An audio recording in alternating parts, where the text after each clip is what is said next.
कांग्रेस के प्रत्याशी सुल्तान जडोला के चुनावी प्रचार के लिए हरियाणा के पूर्व मुख्यमंत्री भूपेंद्र हुड्डा पुंडरी पहुंचे, जहां उनका 36 बिरादरी के लोगों द्वारा स्वागत किया गया। वहीं इस रैली में हरियाणा के पूर्व मुख्यमंत्री भूपेंद्र हुड्डा और सुल्तान जडोला का साथ और समर्थन देने के लिए हजारों की संख्या में लोग पहुंचे। वहीं भूपेंद्र हुड्डा ने कांग्रेस प्रत्याशी सुल्तान जडोला को और मजबूत कर दिया है और कांग्रेस के सभी नेताओं को एक मंच पर इकट्ठा कर दिया है।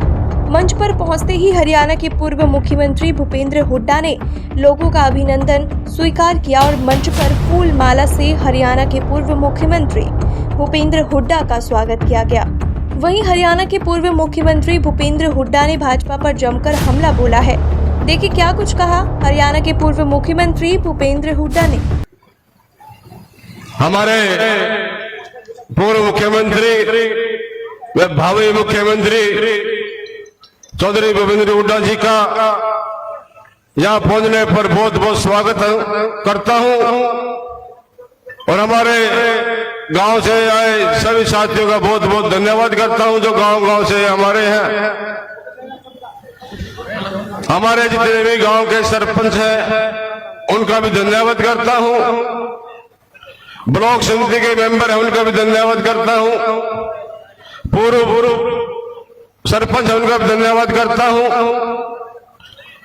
मंच पर हमारे साथी जो हमारे 10 दिन के साथ चले उनका भी धन्यवाद करता हूं, पत्रकार साथियों आपका भी धन्यवाद करता हूं।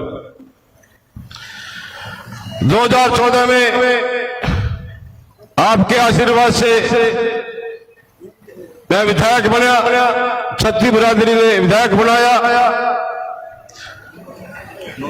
मुख्यमंत्री के आशीर्वाद में सीपीएस बनाया, जो आज जो 9 से 14 तक पुंडरी हल्के में विकास के काम हुए हैं।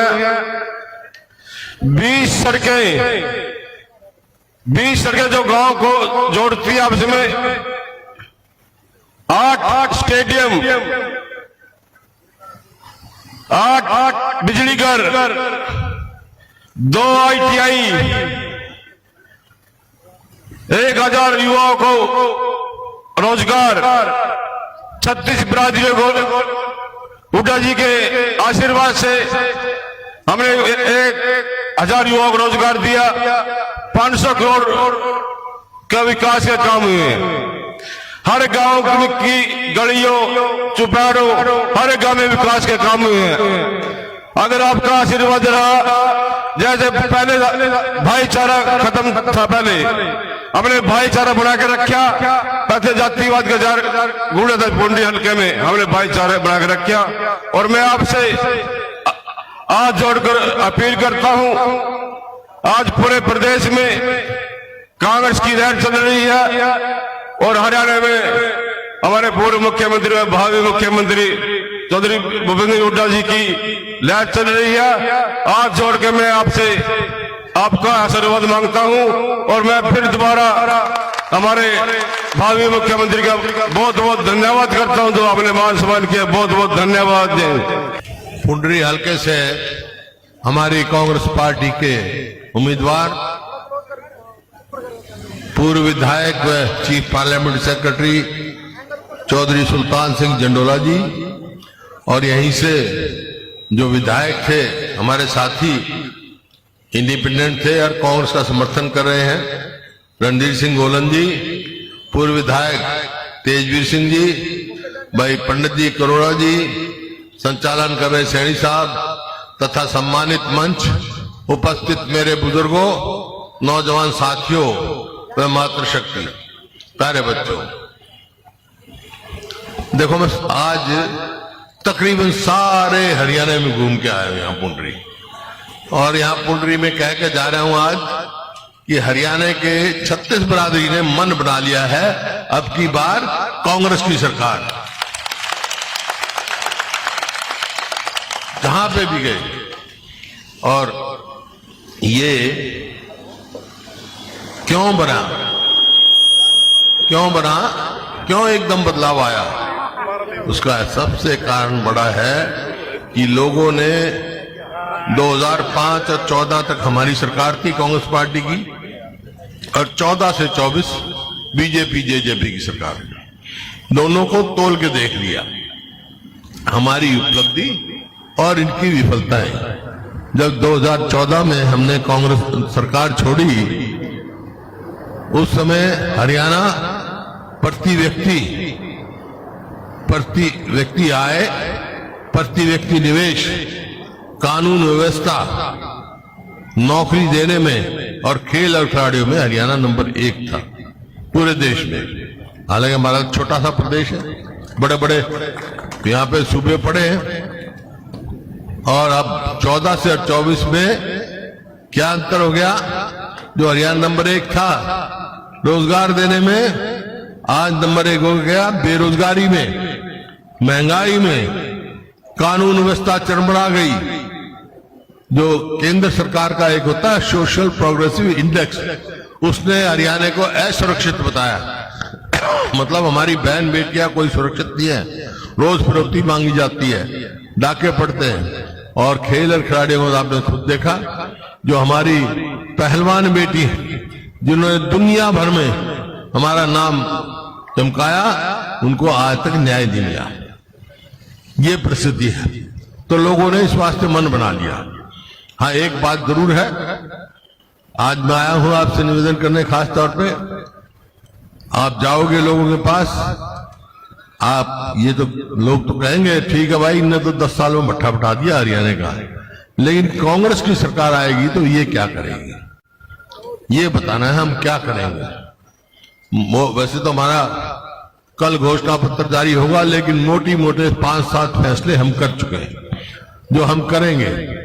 कांग्रेस की सरकार आएगी तो बुजुर्गों की पेंशन 6,000 रुपए होगी, विधवाओं की भी, विकलांगों की भी, और जो गैस का सिलेंडर जो है वो 500 रुपए का होगा, उससे ज्यादा नहीं होगा।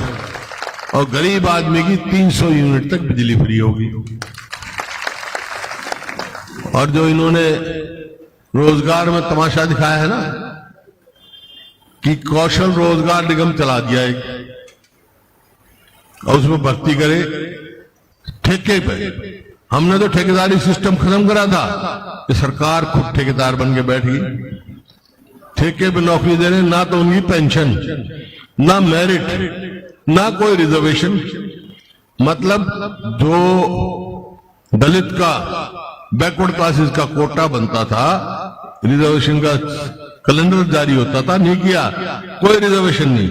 एक ये तरीका रिजर्वेशन खत्म करने का ढूंढ लिया इन्होंने, और उसका नतीजा ये हुआ कि 2 लाख आज पक्की नौकरी, रेगुलर पोस्ट खाली हैं आज हरियाणा में। कांग्रेस की सरकार आएगी तो भाई सबसे पहले अपने 2 लाख बच्चों को नौकरी देंगे हम, पक्की नौकरी। इसी प्रकार से गरीब आदमी के लिए हमने 100-100 गज के प्लॉट दिए, 4 लाख प्लॉट दिए हमने तकरीबन, और 3 लाख अंकित कर रखे थे। आते ही इन्होंने उसको हटा दिया। उसका नतीजा क्या हुआ कि आज प्लॉट का सिस्टम ही खत्म हो गया। तो हम फिर से वो शुरू करेंगे, अब के 100-100 गज के प्लॉट भी देंगे, साथ 2-2 कमरे का मकान भी बना के देंगे उनको। बैकवर्ड क्लासेस के लिए हमने 8 लाख क्रीमी लेयर बनाई थी, इनने घटा के 6 कर दी। तो हमारी सरकार आएगी तो उस क्रीमी लेयर को भी हम 10 लाख करेंगे, ताकि सबको लाभ पहुंचे इससे। मतलब इन्होंने एक तरीके ढूंढे हैं कैसे रिजर्वेशन खत्म की जाए। और किसान का इन्होंने कहा था कि हम आमदनी दुगनी करेंगे 2022 तक, बड़ा ढिढोरा पीटा। भाई ईमानदारी से बताओ, आमदनी दुगनी होगी थारी किसानों की?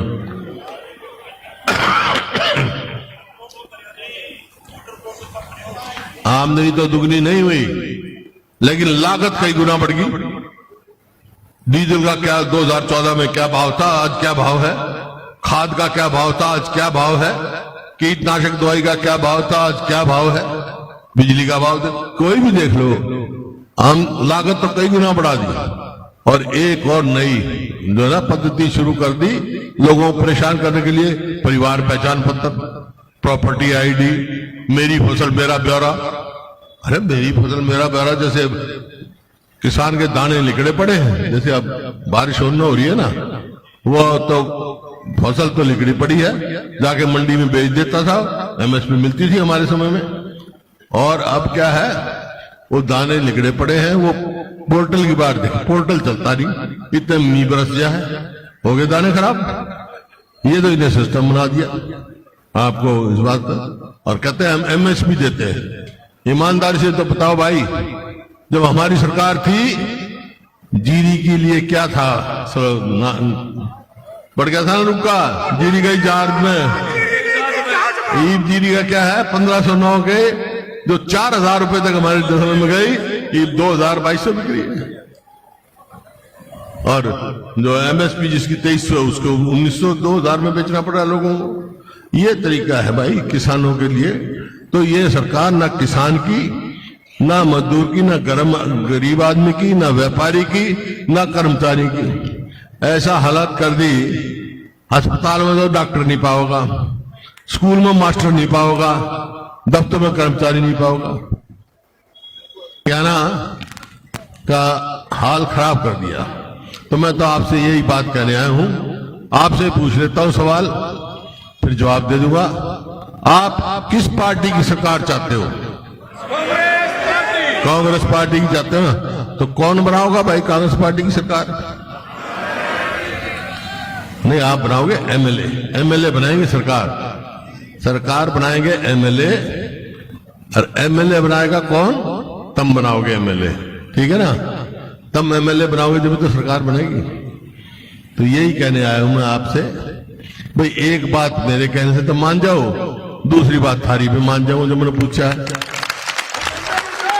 मेरे कहने से तो भाई कहां गया सुल्तान सिंह को जा वोटों से जाके भेज दो, ठीक है ना? और थारे कहने से मैं क्या करूंगा, कांग्रेस की सरकार बनवा दूंगा यहाँ पे, तुम्हारे किसान का, मजदूर का, और जो ये हमने फैसले करे हैं ये करेंगे। भाई मैं एक ही बात कह रहा हूं, सुल्तान सिंह जड़ाला को एक एक वोट जो जाएगी वो भूपेंद्र सिंह हुड्डा को वोट जाएगी। मंजूर है आपको? हाथ खड़े करके बता दो भाई। बहुत बहुत धन्यवाद। और मैं गोलन साहब का, सभी का बहुत फिर से धन्यवाद करता हूं।